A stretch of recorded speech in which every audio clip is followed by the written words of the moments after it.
When you assess the West and the schedules down the stretch, when that division will eventually be won, which schedules do you look at and scratch your head thinking, I'm not so sure that team's going to be able to handle the slate?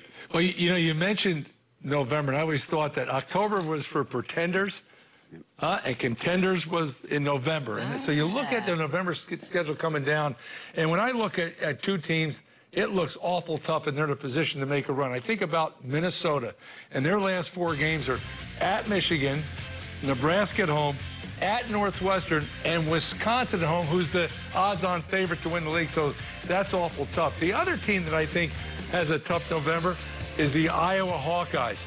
They've got Ohio State at home. They have to go to Wisconsin. They have Purdue at home, and they finish up against Nebraska. I think that's tough duty.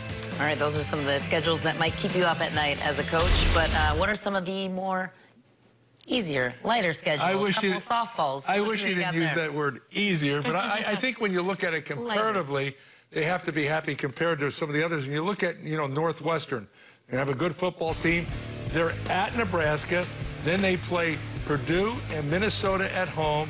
And then they're at Illinois. So arguably, they could be favorites in those last 3 games. And Northwestern always plays Nebraska tough. Even in Lincoln, won there a couple of years ago.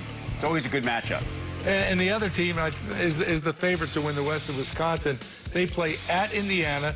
They play Iowa and Michigan at home. 2 tough games at Camp Randall, which is a tough place for them to win. And then at Minnesota. And, you know, recent history, they've owned Minnesota. So you have to like that matchup. Circular calendars for October 7th. That meeting between Wisconsin and Nebraska is sure to be an exciting one.